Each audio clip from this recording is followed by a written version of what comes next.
先婚后爱，追妻火葬场，永远的白月光，在影视综艺中的常见桥段，其实早在1000多年前的三国时期就已经比比皆是了。今天就让我们用恋综视角来打开三国女性，看看有哪些虐恋和狗血的情感故事吧。你害死了孩子，我要和你离婚。是的，我们有一个孩子。这句话在近几年的娱乐圈里是个名梗，但在曹老板这儿却是夫妻失和的真实写照。曹昂是曹操的第一个孩子，一出生便没了母亲。当时丁夫人作为曹操的正式夫人，毫不犹豫地将曹昂收到膝下，倾注母爱，精心抚养他长大成人。曹操也对曹昂寄予厚望，把他当作继承人来培养，跟随曹操南征北战。但我们都知道，曹老板好风流，正经合法的妻妾就有10几位，不合规的一夜情缘那就更多了。比如最著名的就是宛城爱情故事。在宛城当中，曹操贪恋已经投降的张绣的婶婶，色心大起，居然强纳了她。而这次见色起意，则让曹老板付出了惨痛的代价。深感耻辱的张绣深夜举兵偷袭曹操大营，致使曹操的儿子曹昂、侄子曹安民，还有大将典韦全部战死。而曹昂的牺牲则更显悲壮。为了保卫曹操，他将唯一的逃生机会和自己的战马都让给了父亲，最终自己英勇战死，未能突围。另外一边，骤然失去爱子的丁夫人陷入到绝望之中，她愤怒地质问曹操说：“你害死了我的儿子，我活着还有什么意思？”起初，曹操还深感愧疚，耐心地安慰丁夫人，但丁夫人的怨恨如潮水一般，夜以继日的抱怨让曹操失去了耐心。最终一怒之下将丁夫人送回了娘家。曹操还给自己找了个台阶，说只要丁夫人不再闹腾，就把她接回来。然而没有想到的是，这一别就成了永绝。曹操心里盘算得很好，但丁夫人走后却再也没有了动静。一等二等没等来回心转意的丁夫人，曹操心中又是羞愧又是不安。他决定亲自去丁家一探究竟。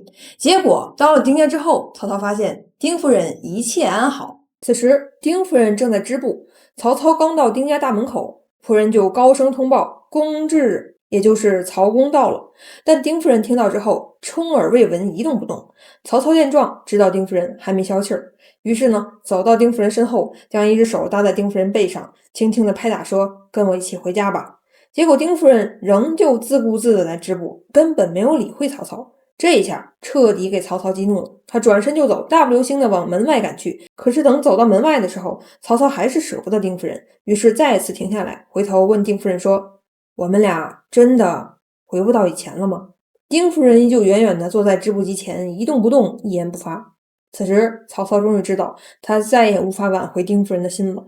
正在原地许久之后，曹操绝望又灰心地叹息道：“这次是真诀别了。”公元220年，建安25年正月，曹操即将走到生命的尽头。临终之前，他交代了很多后事，但当一切都安排妥当之后，他还是有些难过。望着日渐下沉的夕阳，曹操不由得叹息道：“若死后人有灵魂，子修问我妈妈在哪儿，我该如何回应呀？”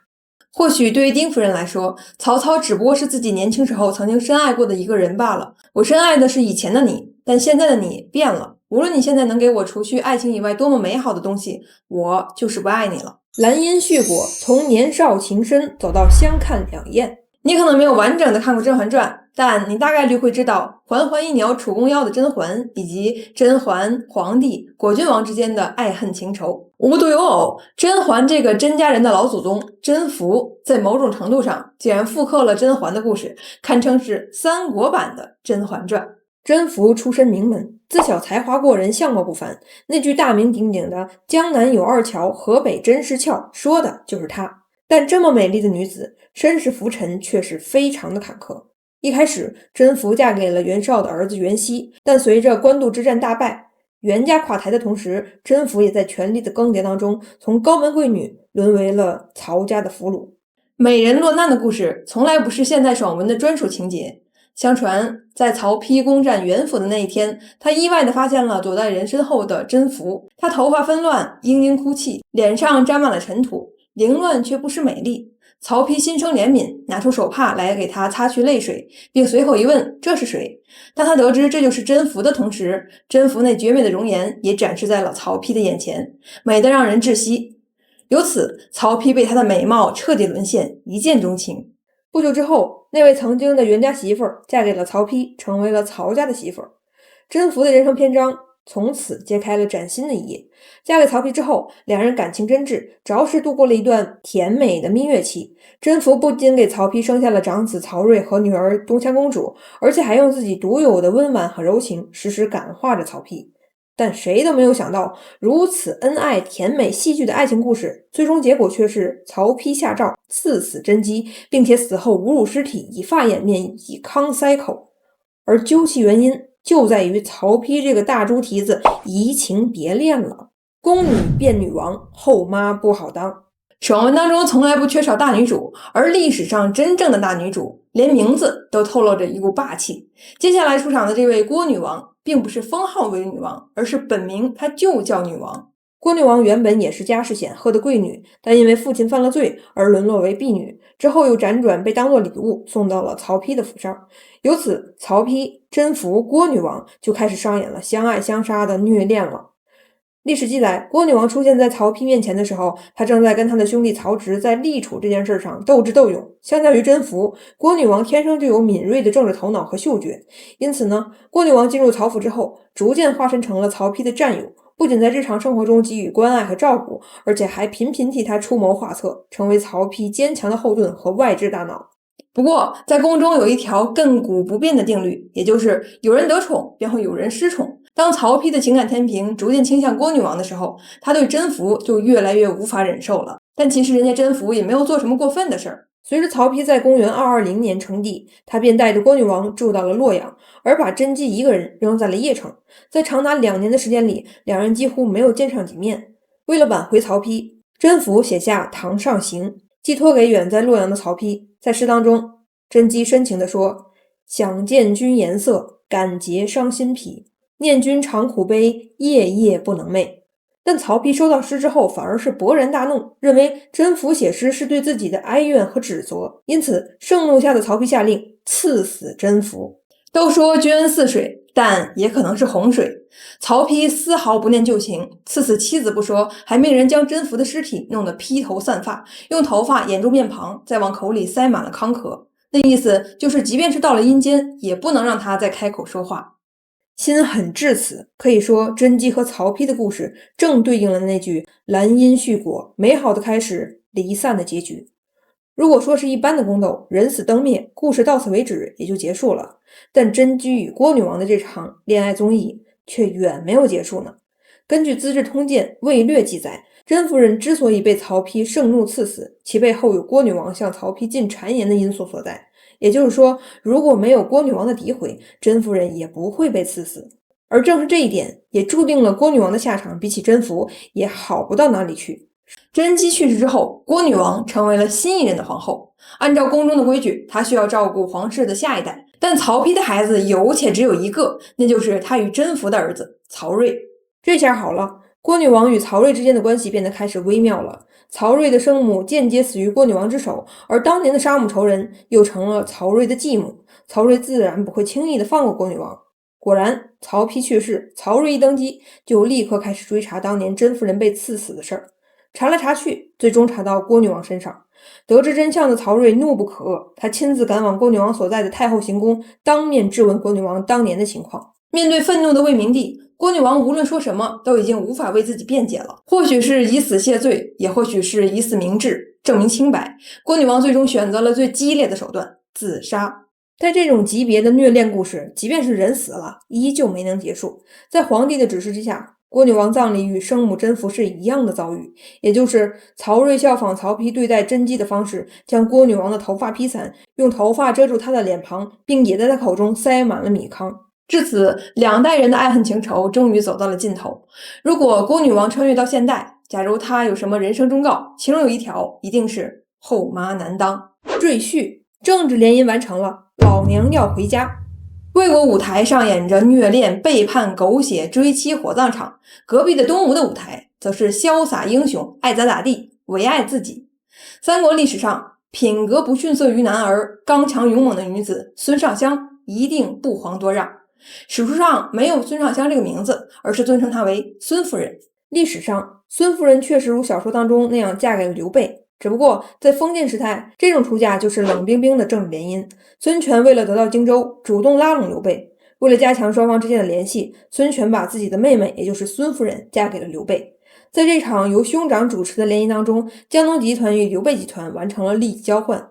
但对于孙夫人来说，没有一见倾心的会面，没有惊为天人的赞赏，也没有情投意合的恩爱，自始至终，她没有任何的话语权。按照言情小说的套路，必然会有霸总刘备百般刁难、挖苦嘲讽孙夫人的桥段。孙夫人在刘备那儿过得一定不开心，很憋屈。但事实上，真正的霸总是孙夫人，感到不开心、很憋屈的其实是刘备。《三国志》记载，孙夫人与一般的闺阁女子不一样，她颇具女侠之风，身边跟着的人不是那种睡而服起、娇无力的侍女，而是100多个全副武装、仗剑而立的女战士。这种架势让即便是刘备这样在战场上纵横了几十年的老兵都感到心惊胆战，压力很大。据说每次刘备去见孙夫人的时候，内心深处都会凛凛。而且孙夫人从头到尾都没有展现出一丁点的柔弱气息，相反，她对这场跟刘备的政治婚姻始终都是心不在焉，毫不感冒。史书曾经记载了诸葛亮的担忧，他说主公北面要防备曹操，东面要小心孙权，回到家还要为孙夫人感到害怕，日子实在是太难过了。由此可见，孙夫人可不是那种嫁鸡随鸡、嫁狗随狗的人。她在蜀汉始终非常的任性，随心所欲，毫不客气，以至于刘备对她是又畏惧又防备，最终竟然特地修建了一座城池来供养她。了解了孙夫人的性格之后，我们再去思考孙夫人回国一事，恐怕就会有不一样的答案了。她的反吴绝对不是凄凄惨惨的回娘家，而是当孙夫人看到东吴和蜀汉必定对立的结局之后，做出的与其夹在中间，不如从心所欲的随心选择。公元211年，刘备入蜀，孙夫人知道结局已定，于是果断结束了貌合神离的婚姻，在哥哥派来的东吴使团的迎接之下，风风光光、大大方方的回到了东吴，随后消失在了历史的深处，也开启了自己自由自在、无拘无束的生活。孙夫人虽然是政治联姻当中的牺牲品，但她并非是那些霸总文当中的金丝雀女主，哭哭啼啼、自怨自艾，反而活得很清醒自在。在离开了枷锁之后，果断干脆地做回了雌鹰，自由翱翔于自己的天际。没有三角恋，只有魅力大无边。最后一位出场的她，成为了三国英雄们争夺的宝贵战利品。能被我们叫上名字的豪杰，比如关羽、曹操、吕布，都在他的面前展开了激烈的爱情角逐，用尽策略和勇气，只为赢得他的芳心。她就是杜夫人。杜夫人是秦一路的妻子，而秦一路则是一位在吕布麾下并不起眼的将领。然而，尽管秦一路本人在历史中显得微不足道，但杜夫人可是实打实的三国顶流女性。本来吧，秦一路和妻子杜夫人在一起生活的好好的，但有一次，吕布却外派他去袁术那儿出差，而且去了就不让回来了。吕布的目的是什么呢？他就是想霸占杜夫人。其实，吕布也是对他人之妻有着非同寻常的人。曹操就曾经骂吕布说：“你背叛自己的妻子，却钟情于部将的妻室，何来后代之说？”杜夫人跟吕布的故事结束之后，下一位为爱疯狂的豪杰是关羽。当时，关羽正在为曹操效力，在即将攻破下邳城之际，关羽曾经向曹操提出了请求，说：“我的妻子至今未能给我生育，如果城池攻陷，请允许我将杜夫人纳为配偶。”曹操听完并没有什么反应，随口便答应了。然而随着战事的推进，关羽似乎对曹操的承诺感到不放心，他多次的跟曹老板重申自己的愿望，反复提醒曹操不要忘了请求。但没有想到，越是怕什么就来什么。曹操在关羽的反复强调之下，也开始对杜夫人产生了好奇，心里暗自的揣测，这杜夫人到底是有什么不凡之处，让关羽如此的念念不忘呢？于是狗血的一幕发生了。下邳城陷落之时，曹操绕过了关羽，抢先一步找到了杜夫人。结果爱意随风起，当曹操亲眼见到杜夫人的时候，他也被杜夫人的风采所吸引。原先对于关羽的承诺，在这个时候全部都抛之脑后。不要脸的曹老板决定将杜夫人纳入自己的后宫。可想而知，面对这种背叛和羞辱的关羽会有多么的恼火。我们也可以大胆的推测，曹操抢了关羽的意中人，说不定就是关羽仇视曹操的根源之一，以至于也成了他日后誓死不降曹的因素之一。后来，杜夫人带着和前夫生的儿子嫁给了曹操，在那之后又生了2儿1女。她十分的护短，面对女儿的不幸婚姻，一面宽慰，一面果断出手，处死了无良女婿。同时，她御夫有道，让曹操爱屋及乌，对前夫哥的孩子十分的宠爱，乐呵呵做了慈爱后爹。尽管命运的捉弄让杜夫人如浮萍般在4个男人的掌心辗转，但她却从未就此沉沦，反而利用智慧和头脑，让自己和孩子过上了踏实安稳的人生，打了一场精彩的翻身仗。好啦，本期的故事就是这样了。未来小杜将会挖掘更多的历史故事，还原给大家不一样的巾帼风采。我是杜如慧，我们下期见。